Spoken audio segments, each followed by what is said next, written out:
बिस्मिल्लाहिर्रहमानिर्रहीम। अस्सलाम वालेकुम नाज़रीन, आप यूट्यूब और फेसबुक चैनल देख रहे हैं। मेरा नाम उज़ैर हूँ। नाज़रीन, काम अल्लाह हक है, सच का खुदा है। इमरान खान साहब के खिलाफ साजिशी अनासर एक एक करके बेनकाब हो रहे हैं और जो कुछ इमरान खान साहब के साथ किया गया उसको anti Pakistan, anti army, anti establishment, anti judiciary और फिर कहा गया कि फितना, काफिर, मरज़ई, हर तरह का कार्ड उसके खिलाफ इस्तेमाल किया गया। लेकिन पाकिस्तान की कौम ने वो तमाम तर बयानिए मानने से इनकार कर दिया और एक शख्स का बयानिया माना गया जो कैदी नंबर 804 है। मैं कुछ जनाब आपके सामने आज ऐसी बड़ी खबरें रखने जा रहा हूं, उससे आपको अंदाजा हो जाएगा कि इस वक्त इदारों के अंदर क्या कुछ चल रहा है, क्या खिचड़ी पक रही है जो पाकिस्तान की पूरी कौम ये जानना चाहती है। मैं सबसे पहली खबर पर आज हमने जो बात करनी है कि major general Faisal Naseem, DGC, ISI और पीटीआई वाले, इनको हैरी कहते हैं, डर्टी हैरी कहा जाता है। तो जनाब इन पर एक बहुत बड़ा इल्जाम आयद किया गया है और इल्जाम भी अपनों ने आयद किया है कि अपने ही गिराते हैं नशेम्बर पर बिजलियां। तो एक बहुत बड़ा इल्जाम है, वो इल्जाम क्या है, उसकी हकीकत क्या है, उस पर बात करना इस वक्त बहुत जरूरी है, क्योंकि आज इमरान खान के खिलाफ एक बहुत बड़ी साजिश पकड़ी गई है। साजिशी इनासर बेनकाब हुए हैं। वो तमाम तर डिटेल्स, बमा हकाइक और बमा सबूत आपके सामने रखूंगा। और दूसरी खबर पर आज हम बात करेंगे कि जनरल आसिम मुनीर और जनरल रिटायर्ड कमर जावेद बादशाह, एक साबिक आर्मी चीफ है और एक मौजूदा आर्मी चीफ है, ये दोनों एक दूसरे के गुत्थम गुत्था हो चुके हैं और फिर जनाब निगरान वजीर आजम को भी बुलावा आ चुका है। ये तमाम तर डिटेल्स एक करके आपके सामने रखनी है। लेकिन अगर आपने चैनल को सब्सक्राइब नहीं किया, चैनल को आपने सब्सक्राइब कर लें, बेल आइकन को दबा दें, आने वाली तमाम तरह अपडेट्स आपकी खिदमत में बर वक्त पेश होती रहें। नाज़रीन, काम चौधरी परवेज लाई साहब जो हैं, उनको दोनों हाथों से इल्जाम करना चाहिए कि जो कुछ उन्होंने किया और जिस तरह से वो तकरीबन 2-3 महीने उनको पाकिस्तान तहरीक इंसाफ ज्वाइन करते हुए हैं, तो वो आज इमरान खान के साथ डट कर खड़े हुए हैं। उनकी पूरी सियासत अगर आप छान कर देखें तो प्रो इस्टेब्लिशमेंट रही, प्रो आर्मी रही, लेकिन आज वो एंटी इस्टेब्लिशमेंट खड़े हो चुके हैं और वो अपनी जो है वो डट कर खड़े। उन्होंने कहा जनाब मार दें, मेरी लाश ले आए, मैं अपने जमीर का सौदा नहीं करूंगा, मैं जहां चला गया हूं मैं वहीं पर रहूंगा। तो इसी हवाले से आज साबिक वफाकी वजीर मौलाना सलाई साहब जो हैं, उन्होंने एक ट्वीट किया। उन्होंने कहा कि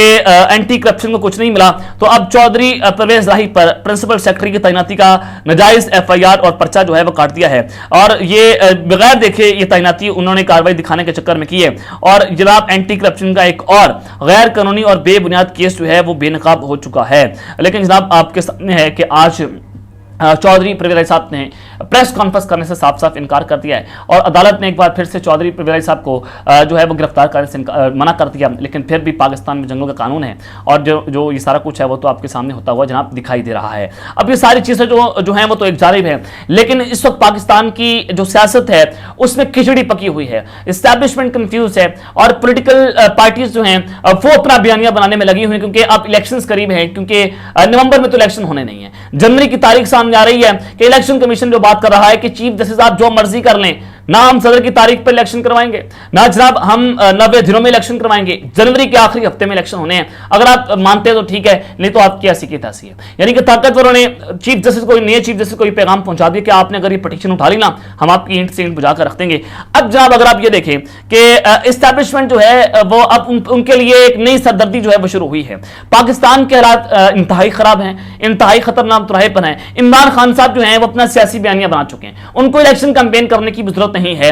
और उनका बयानिया जो है वो आपके सामने एग्जिस्ट कर रहा है कि उनके खिलाफ कैसे एक साइफर वाली हकीकत आपके सामने खुलकर आ गई कि इमरान खान साहब की हुकूमत को गिराया गया, रजीम चेंज ऑपरेशन हुआ, खुद उनके नाकदीन जो हैं, उनके जनाब मुखालफीन हैं, उन्होंने इस बात को तस्लीम किया। दूसरा, इमरान खान पर कातलाना हमला हुआ जो इबाद फरूक के बेटे के साथ हुआ, वो भी आपके सामने है। अरशद शरीफ कत्ल केस, इमरान खान रियाज कत्ल जो है वो अगवा केस, बहुत सारी चीजें अगर आप मिलाकर देखें तो ये सारा कुछ पाकिस्तान तहरीक इंसाफ और इमरान खान के हक में जा रहा है। 9 मई को किया गया, उसको बुनियाद बनाकर जो कुछ इमरान खान के खिलाफ हुआ वो भी पाकिस्तान के मामले उसको मानने से इनकार कर दिया। अब जनाब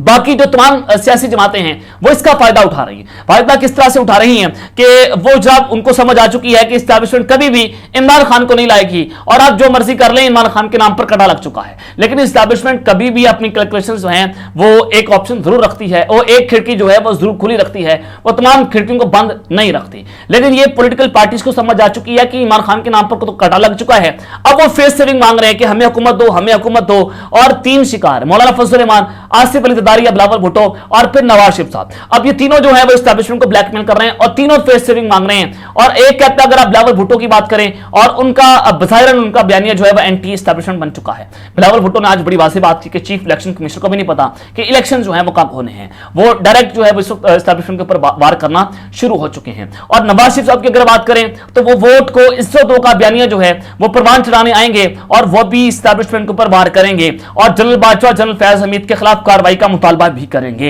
ये चीजें आपके सामने हैं और ये ब्लैकमेलिंग की सियासत जो है वो शुरू हो चुकी है। मौलाना फजल रहमान भी कुछ इस तरह की सियासत माजी के अंदर करते रहे हैं। अगर आप इन तीनों को मिलाकर देखें तो अब एस्टैब्लिशमेंट को ब्लैकमेल किया जा रहा है कि अगर आपने हमें फेस सेविंग ना दी तो जनाब हम आपकी इंसिडेंट बजाकर रख देंगे, आपके खिलाफ कैंपेन करेंगे। तो इसी वजह से उमर अता बंदयाल साहब ने जो आखिरी दिन नैब तरमीमी बिल उड़ाकर रख दिया था, वो एस्टैब्लिशमेंट की और आर्मी चीफ की मंशा से उड़ाया गया था, तो ताकि आर्मी चीफ को भी लेवल प्लेइंग फील्ड मिले और वो अगर पाकिस्तान तहरीक इंसाफ को भी खुदे लाइन लगा रहे हैं तो जनाब वो इन पार्टीज के खिलाफ भी डंडा चला सकें और इनको भी सीधा रखें। तो अब ये जंग जो है वो बड़ी शिद्दत इख्तियार करती चली जा रही है और ये एक इंतहाई इंपॉर्टेंट बात थी जो कि आपके लिए समझना इंतहाई जरूरी थी। लेकिन जनाब सबसे पहले आपको बताना ही चाहता हूं कि निगरान वज़ीर आज़म अनवारुल हक काकड़ जो है उनको अदालत ने बुला लिया है, उनको बुलावा आ चुका है। देखिए, निगरान हुकूमत का काम ये होता है कि वो 90 दिनों में और आईनी और जिम्मेदारी पूरी करते हुए वो इंतखाबात का इनेकाद करवाएं। लेकिन अभी तक इस निगरान वज़ीर आज़म ने इलेक्शन के ऊपर एक इजलास भी नहीं बुलाया। वो 5 रोज़ा दौरे पर अमेरिका चले गए हैं। उनकी सबसे बड़ी प्रायोरिटी जो है वो अमेरिका जाना है।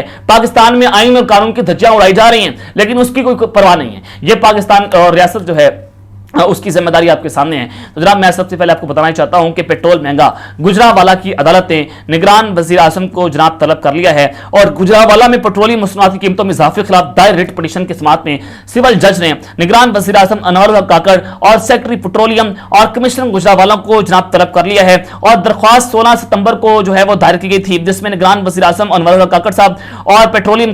जो सेक्रेटरी हैं उनको और कमिश्नर गुजरावाला को भी फरीक बनाया हुआ था और कहा गया कि कीमतों में हालिया इजाफा जुल्म और ज्यादती है। दरख्वास्त गुजार ने अदालत से इस्तदा की है कि पेट्रोलियम मसनूआत की कीमतों में हालिया इजाफा रोकने के लिए हुक्म इम्तना जारी किया जाए। और समाअत के बाद अदालत ने जनाब इन सबको तलब कर लिया है और अदालत ने तीनों को 20 सितंबर के लिए तलबी का नोटिस भी जारी करने का तहरीरी हुक्म भी जारी कर दिया है। ये चीजें जनाब आपके सामने है कि एक अदालत जो है सिविल जज ने पाकिस्तान के निगरान वज़ीर आज़म को अदालत के अंदर तलब कर लिया है। तो ये अब जनाब आपके सामने है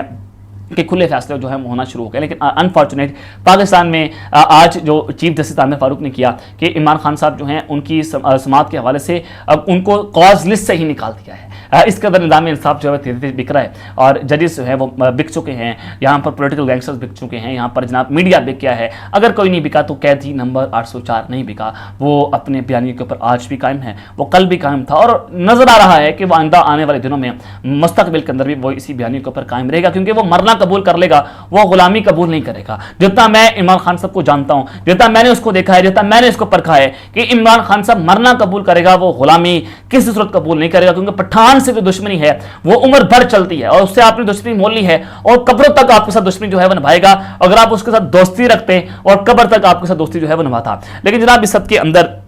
जनरल आसिफ मनीर और जनरल बाजवा जो हैं वो एक दूसरे के गुत्थम गुत्था आ चुके हैं और अब मामला बड़ा खराबी की जाने बढ़ रहा है। जनाब जनरल बाजवा साहब तो ये कहा करते थे सहाफियों को बुलाकर कि जनाब हमारे टैंकों को जंग लग चुका है, हमारे में इतनी अहलियत नहीं है कि हम इंडिया का मुकाबला कर सकें। ये जनरल बाजवा साहब के अपने रिमार्क्स हैं जो जनाब जब इन्होंने NTU के अंदर सहाफियों को बुलाया, जिसमें अहमद मीर साहब भी थे और बहुत सारे दीगर सहाफी थे, और उसमें जनाब उन्होंने बात की कि जनाब हमारे में ताकत नहीं है और ना हमारे इतने हथियार एडवांस हैं कि हम इंडिया का मुकाबला कर सकें। और हम कश्मीर के हवाले से उनका स्टांस आपके सामने है कि वो इमरान खान साहब पर दबाव डाल रहे थे, इसराइल के हवाले से वो खान साहब पर दबाव डाल रहे थे कि हमें इसराइल को तस्लीम करना चाहिए। और जनरल बाजवा साहब जो है वो सहाफियों को बुलाकर ये एक पूरी उनको ब्रीफिंग दिया करते थे कि जनाब देखें हमें इसराइल को तस्लीम करने के ये फवायद हासिल होंगे। तो आप ये अंदाजा लगाएं कि जनरल बाजवा किस मिशन के ऊपर पाकिस्तान में काम कर रहा था। जैसे ही जनाब ये मिशन इनका कंप्लीट हुआ, पाकिस्तान से बाहर भाग गए, तो इनका ठिकाना पाकिस्तान नहीं है आफ्टर रिटायरमेंट, इनका ठिकाना बाहर इनकी जायदादें हैं और जनाब ये बाहर भाग जाते हैं और पाकिस्तान जो है वो जाए जाता जाए बाहर के अंदर इनको फिर कोई लेना देना नहीं होता, क्योंकि इनकी पेंशन इनके जनाब असर व सोग इनके तमाम तर चीज़ें फिर अदाराबाद के अंदर भी इनको जनाब बहुत सारी फैसिलिटेशन जो है मिलती हैं। तो आज army chief general Asif Munir साहब ने इसके कॉन्ट्राडिक्ट एक बयान दे डाला है और आप इनको मुवाजना करें और फिर अंदाजा लगाएं कि इन दोनों में सच्चा कौन है। जनाब army chief general Syed Asif Munir साहब ने यह कहा है कि पाक फौज की पेशा महारत और म्यार किसी भी जदीद फौज के मुकाबले में बेहतरीन है। मुशतरका मशक का मकसद दोस्त ममालिक में फौजी ताल्लुकात और ताउन को मजीद बढ़ाना बढ़ाना है, एक दूसरे के तजर्बात से मुस्तफीद होकर दहशतगर्दी से निपटना है। पाक फौज के शोबा ताल्लुकात आमा ISPR के मुताबिक कसीर मुल्क की स्पेशल फोर्सेज मुश्तरका मशक टर्नल ब्रदर जो है उनकी इफ्तिताई तकरीब में army chief general Asim Munir ने इस हवाले से ब्रूथा गरीजन का दौरा किया और आर्मी चीफ ने जूनियर लीडरशिप अकेडमी शिंगारी का भी दौरा किया और आर्मी चीफ को general officer commanding special services group की मशक से मुतालिक ब्रीफिंग दी गई और मशक से मुतालिक दोस्त मालिक में तारीखी फौजी ताल्लुकात को मजीद बढ़ाना है। Army chief general Asim Munir साहब ने यह भी कहा कि पाक फौज के जूनियर लीडर्स ने दुनिया भर में तरबियत और ऑपरेशन में सलाहियतों का लोहा मनवाया है और जूनियर लीडर ने दुनिया भर में आलमी मियार के मुकाबलों के शोबों में भी अपनी सलाहियतों का लोहा मनवाया और जूनियर लीडर्स पाकिस्तान आर्मी की रीढ़ की हड्डी की हैसियत रखते हैं और जूनियर लीडर और रवायती गैर रवायती जंग में कलीदी किरदार भी अदा कर रहे हैं। लेकिन जनाब यहाँ पर पाकिस्तान के साबिक आर्मी चीफ हैं, वो क्या बात किया करते थे और मौजूदा आर्मी चीफ क्या बात कर रहे हैं, तो ये दोनों एक दूसरे के कॉन्ट्राडिक्ट चल रहे हैं और ये दोनों एक दूसरे के गुत्थम गुत्था हैं। अब आ जाएं कि मेजर जनरल फैसल नसीर साहब जो हैं उन पर एक बहुत बड़ा इल्जाम आयद किया गया है और इमरान खान साहब के खिलाफ एक बहुत बड़ी जो है वो साजिश आज पकड़ी गई है। वो साजिश क्या है वो आपके सामने मैं रख भी देता हूँ। जनाब फैसल वाडा साहब और उनके बारे में एक तासुर है कि जनाब ये इस्टेब्लिशमेंट के बंदे हैं, ये कट आउट है। फैसल वाडा साहब हमेशा ये बात करते हैं कि पीडीएम एक सियासी कचरा है, नून लीग की वो बात कर रहे हैं, वो जनाब पीटीआई की बात करें, पीपल्स पार्टी की बात करें, लेकिन किसी हद तक वो पीटीआई का या इमरान खान साहब के साथ वो साथ खड़े हो, किसी हद तक वो जनाब इमरान खान साहब को डिफेंड कर लेते हैं, लेकिन वो पीपल्स पार्टी और नून लीग को काफी रगड़ा लगाते हैं। तो उनके हवाले से आज एक बहुत बड़ा दावा किया है और एक ऐसा सहाफी जिसका ताल्लुक जो है वो बड़ा करीबी नून लीग के साथ है और जनाब असद तूर साहब, उन्होंने कहा है कि फैसल वाडा हैं ये जनाब ISI का बंदा है और मेजर जनरल फैसल नसीर जो है उनके साथ इनका बहुत बड़ा जराना है। उसकी मिसाल उन्होंने इस वजह ऐसे दी कि जब इन्होंने मेजर जनरल फैसल नसीर साहब ने तमाम टीवी मालकान को बुलाकर कहा कि इमरान खान की तस्वीर और इमरान खान का नाम टीवी पर नहीं चलना चाहिए, तो उस मीटिंग के अंदर फैसल वाडा साहब जो है वो भी शरीक थे। तो जनाब इन दोनों का बड़ा जराना है और ये ISI के बंदे हैं, उनके कहने के ऊपर मीडिया में जाकर बयानात जो हैं वो देते हैं। तो ये सारी चीजें आपके सामने हैं और ये मेजर जनरल फैसल नसीर पर एक बहुत बड़ा इल्जाम आयद किया गया है। अगर जनाब ये ISI के बंदे हैं, इनके सामने जो कुछ साजिशें हुई और फैसल वाडा जो उन्होंने पहली प्रेस कॉन्फ्रेंस की इमरान खान के साथ के खिलाफ, तो इट मीन्स के PTI को तोड़ने में सबसे बड़ी दीवार जो है फैसल वाडा ने रखी और किसके कहने पर रखी, वो मेजर जनरल फैसल नसीर के कहने के ऊपर रखी है। अगर आप असद तूर की बयानी के इनकी जो एनालिसिस है, उनकी खबर के ऊपर बात करें तो सबसे पाकिस्तान तरीके साहब को तोड़ने वाला सबसे पहला शख्स और सबसे बड़ा शख्स जिस पर इल्जाम है कि वो मेजर जनरल फैसल नसीर है। इमरान खान पर कातलाना हमला हुआ था तो उन पर उन्होंने भी इल्जाम जो है वो इन्हीं पर लगाया था। तो आप अंदाजा लगाएं कि आज इमरान खान के खिलाफ एक बहुत बड़ी साजिश जो है वो बेनकाब हुई। तो अब तक रहते हैं, अपना ख्याल रखिएगा और इस संग अपना जिम्मी खलक अल्लाह ने कमान। पाकिस्तान जिंदाबाद।